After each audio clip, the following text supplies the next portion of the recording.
A preview of this week's town council meeting, rabies baiting underway in Barnstable and debris being accepted through Sunday at the transfer station. Details on this episode of Barnstable Today. It's Wednesday, November 14th, 2012. I'm Sarah Colvin. Well, just when we'd picked up all of our debris from the lawns from Superstorm Sandy and Nor'easter blew through, causing more yard damage. The Barnstable's transfer station has graciously extended its debris collection through Sunday. Hurricane and Nor'easter debris will be accepted at the transfer station through Sunday, November 18th. That's for customers with a residential sticker, or you just need to bring with you proof of residency. Logs must be cut in lengths of 4 feet or less. Commercial debris will not be accepted at the facility. Also, a reminder for boat owners, the deadline to remove dinghies from town landings and wastewater is tomorrow, November 15th. Contact the Harbor Master's office with any questions. Town Council meets this Thursday night. At this week's press conference, Council President Fred Chirigotis outlined the orders of the day. The Chief of Police will make a presentation on the Comprehensive Emergency Planning Workshop. I believe there's a PowerPoint presentation. Yes. And after that, we'll be honored by Jeff Rudziak, who will explain in clear, precise terms exactly what the tax classification options are available to the town. It won't be voted on that night. And then when we get to the orders of the day, there are a number of ordinances. First, we'll start with a zoning ordinance, which will be referred. The public hearing has been opened, and that item will be continued until sometime in January, whether it's the 3rd or the 17th. We'll see how that plays out. And then we have a number of ordinances which, for lack of a better term, I'll say refers to problem properties, 031 through 035. They will all be public hearing. They'll be read in public and continued to a public hearing on December the 6th. And we have a number of reappointments and a number of appointments. And then we get to new business. Accept a $20,000 Massachusetts Cultural Council Artist Link Program grant. Confirm trustee appointments of the Affordable Housing Growth and Development Trust Fund Board. Authorize the town treasurer and upon approval of the town manager to enter a lease to purchase golf course equipment. We have an amendment to the ordinance which will be on rental registration, which will be referred to a public hearing on December the 6th.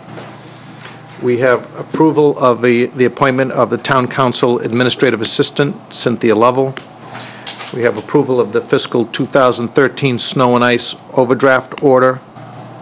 I'm sure Mark can explain why that's not an exact number every year. Then accept a $1,000 Arts Foundation Cape Cod grant award.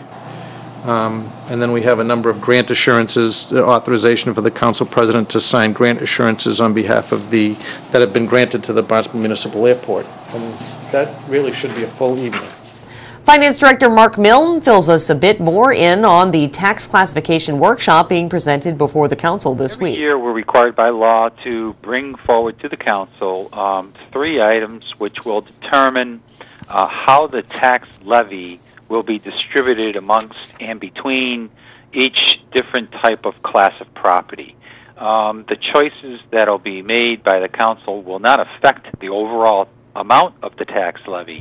The decisions they will make will only affect how the tax levy will be distributed between the residential class and the commercial, industrial, and personal property classes, as well as within the residential class, whether or not they choose to adopt the residential exemption like they have done in the past, which will shift some of the tax levy within the residential class from people with primary residencies in town and those who own second homes. Milne says the council could choose to adopt both a residential exemption and a commercial tax factor of up to 1.5. They could choose to adopt a factor greater than 1, shifting a portion of the residential class to the commercial, industrial, and personal property class, and then within the residential class they can choose to adopt a residential exemption, which would shift some of the tax levy within that class itself from primary residencies to second homeowners.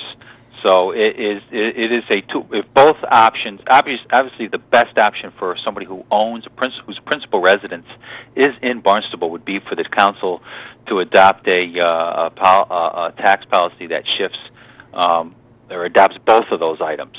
because it would provide them the greatest tax relief. Now, there's a lot of arguments for and against each one of those, which I won't get into.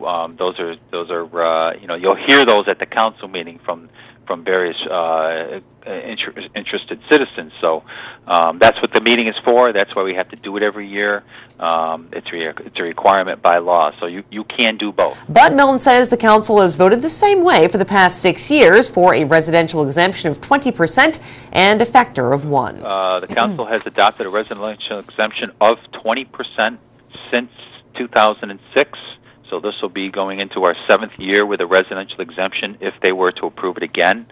And they have always adopted a factor of 1 with the exception of that 1 year, which I believe was 2006 or 2007. Other than that, it's always been a factor of 1. So there has been some consistency for several years now in keeping a 20% residential exemption with a factor of 1. Also on the agenda is the third item, which doesn't get as much attention as the other two because it's much less significant, is what's called a small business exemption or small commercial exemption. And that's an exemption that allows... That presentation will be made at Thursday's Town Council meeting. Milne says the PowerPoint and other information will be available to residents on the town's website after the meeting. Town Council meets Thursday night at 7 p.m. in Town Hall. Well, rabies baiting takes place in Barnstable in the spring and in the fall. The Marine and Environmental Affairs Department partners up with the U.S. Department of Agriculture for the program.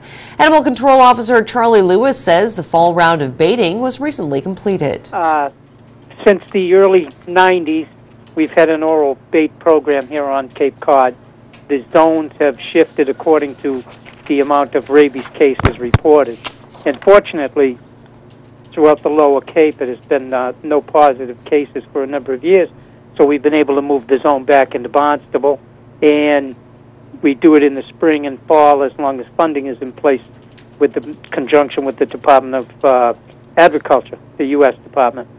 And we just got through baiting. The bait stations were put out in late October, and they've now ceased, and any remaining baits have been placed along the conservation corridor from the West Barnstable Sandwich Town line area throughout parts of Cotuit. The baits are designed to vaccinate wild animals like raccoons, skunks, and coyotes. The number of wild animals found with rabies, Charlie says, has decreased significantly in Barnstable since the program began. Still, Lewis warns it's important to protect yourself and your pets against the deadly virus. It can be little or it can be major.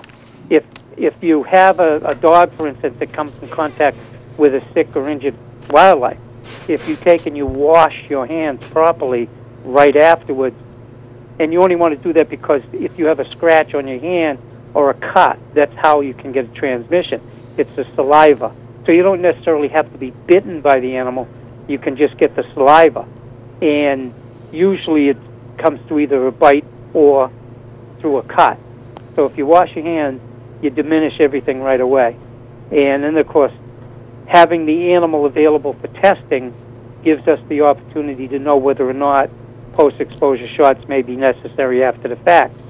And then, given any set of circumstances, when we talk to a state epidemiologist, we can determine whether or not a vaccination follow-up would be necessary. The bait is harmless to pets, but you're advised to keep your animal away from them as they are intended for wild animals. And it is a law in the state of Massachusetts that all dogs, cats, and ferrets are vaccinated against rabies. With Barnstable Today, I'm Sarah Colvin.